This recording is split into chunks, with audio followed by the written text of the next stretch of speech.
Selamat datang di channel Saham Cuan. Di channel ini, kita tidak sekadar membahas saham yang sedang naik, tapi kita mencoba memahami mana saham yang benar-benar punya nilai, mana yang hanya terlihat menarik di permukaan. Di pasar saham, yang terlihat murah belum tentu benar-benar bernilai, dan yang terlihat sepi belum tentu tidak punya potensi. Hari ini, kita akan membahas satu saham yang mungkin tidak banyak dibicarakan, TRIS, atau PT Trisula International Tbk. Saham ini menarik, karena kalau kita lihat sekilas, valuasinya tergolong murah. PR rendah, PBV mendekati 1, bahkan ada dividen. Tapi, pertanyaannya bukan di situ. Pertanyaannya adalah, kenapa saham ini belum naik signifikan? Apakah ini peluang sebelum naik, atau justru jebakan value trap? Karena di pasar saham, tidak semua yang murah itu layak dibeli, dan tidak semua yang terlihat lambat tidak punya masa depan. Di video ini, kita akan bongkar semuanya. Dari fundamentalnya, kita lihat kekuatan bisnisnya, kita ukur valuasinya, dan kita cek dari sisi teknikalnya, supaya kita tidak hanya ikut-ikutan, tapi benar-benar paham apa yang kita beli dan kenapa kita beli. Jadi, pastikan tonton video ini sampai selesai, karena di akhir nanti, kita akan tarik kesimpulan besar, apakah TRIS ini peluang atau justru resiko yang tersembunyi. Sebelum kita mulai, saya ingatkan kembali, video ini sepenuhnya hanya untuk edukasi, bukan ajakan membeli atau menjual saham. Semua keputusan investasi tetap ada di tangan Anda, dan data yang digunakan dalam video ini berdasarkan laporan keuangan Q4 2025, serta harga penutupan tanggal 27 April 2026. Memahami bisnis TRIS. Kalau kita ingin investasi di sebuah saham, hal pertama yang wajib kita pahami adalah bisnisnya. TRIS bergerak di sektor tekstil, garment, dan fashion retail. Artinya, perusahaan ini tidak hanya membuat kain, tidak hanya membuat baju, tapi juga menjual langsung ke pasar. Ini yang disebut dengan bisnis terintegrasi dari hulu ke hilir. Mulai dari produksi tekstil, produksi pakaian, sampai distribusi dan retail. Mereka punya brand sendiri seperti Job, Bellini, Caterina, dan juga memegang lisensi brand internasional. Nah, ini penting, karena perusahaan yang terintegrasi seperti ini punya keunggulan dibanding kompetitor. Mereka bisa mengontrol biaya, mereka bisa menjaga kualitas, dan margin bisa lebih stabil. Tapi, di sisi lain, ini juga berarti bisnisnya kompleks, banyak lini usaha, banyak tantangan operasional. Sekarang kita lihat siapa yang pegang saham ini. Mayoritas saham TRIS dikuasai oleh keluarga pendiri dan perusahaan internal. Artinya, insider ownership tinggi. Ini biasanya hal positif, karena manajemen punya kepentingan langsung. Kalau perusahaan untung, mereka juga untung. Tapi, ada sisi lain yang perlu kita waspadai. Likuiditas saham bisa terbatas, pergerakan harga bisa kurang agresif, dan kadang, transparansi perlu lebih diperhatikan. Sekarang kita masuk ke bagian penting. Apakah bisnis ini benar-benar bertumbuh? Dari data yang ada, revenue tumbuh sekitar 25%, laba per saham tumbuh sekitar 21%. Ini angka yang sangat menarik. Artinya, bisnisnya tidak stagnan, masih ada ekspansi. Tapi kita tidak boleh berhenti di situ. Kita harus lihat kualitas dari pertumbuhan ini. Sekarang kita lihat margin. Net profit margin sekitar 3%. Operating margin sekitar 6%. Ini kecil, tapi wajar. Karena industri tekstil dan garment memang terkenal margin tipis. Yang penting adalah konsisten dan efisien. ROE sekitar 11%. Ini cukup sehat. Artinya, perusahaan masih bisa menghasilkan keuntungan dari modal yang dimiliki. Sekarang kita bahas bagian yang sering diabaikan, efisiensi operasional. Salah satu indikator penting adalah inventory. Dan di TRIS, inventory cukup tinggi. Butuh lebih dari 100 hari untuk berputar. Ini harus diperhatikan. Karena di industri fashion, tren cepat berubah. Kalau barang tidak laku, bisa jadi beban. Sekarang kita lihat kualitas laba. Karena, laba itu bisa dimanipulasi, tapi cash flow sulit dimanipulasi. Dan di TRIS, arus kas operasional positif. Free cash flow juga positif secara tahunan. Ini sangat bagus. Artinya, laba yang dihasilkan nyata. Sekarang kita lihat kesehatan finansial. Debt to equity hanya 0,4. Interest coverage tinggi. Ini artinya, utang rendah, perusahaan aman.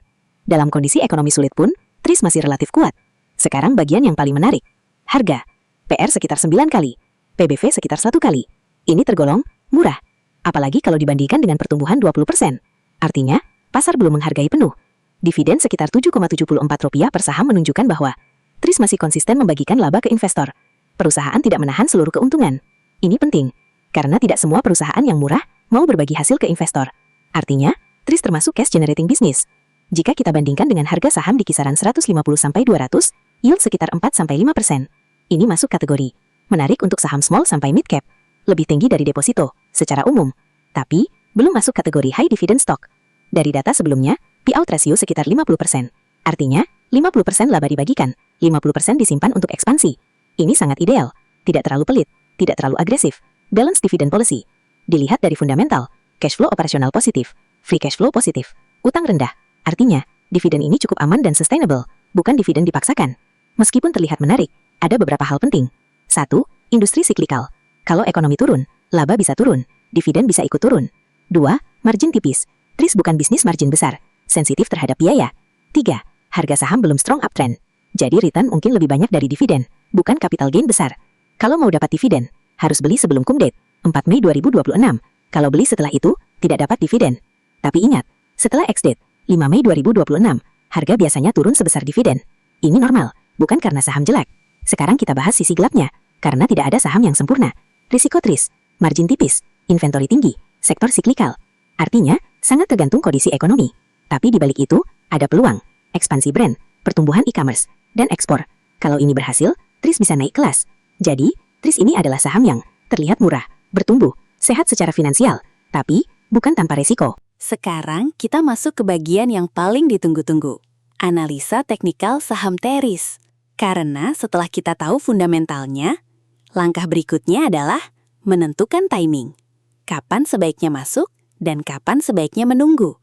Karena dalam dunia saham, saham bagus belum tentu langsung naik. Dan saham murah belum tentu siap dibeli. Kondisi tren saat ini. Kalau kita lihat pergerakan harga TRIS, dalam 1 tahun terakhir memang sempat naik sekitar belasan persen.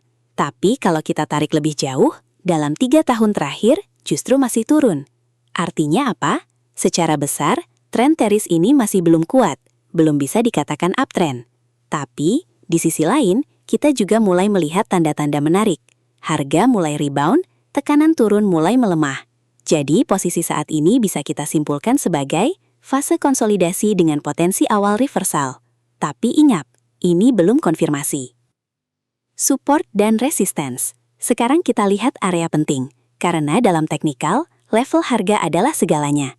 Untuk TRIS, support kuat ada di area 150-170.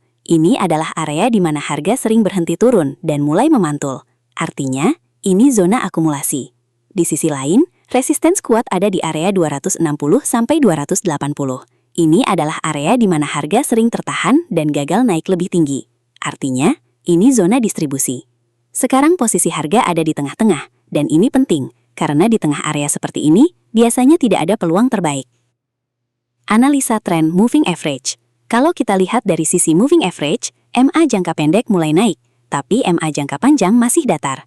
Artinya, ada perubahan kecil di jangka pendek, tapi secara keseluruhan, tren besar belum berubah. Ini yang sering menjebak banyak investor, karena terlihat seperti mau naik, padahal sebenarnya belum kuat. Momentum, RSI dan volume. Sekarang kita masuk ke momentum. Kita lihat RSI, posisinya cenderung netral, tidak terlalu rendah, tidak terlalu tinggi.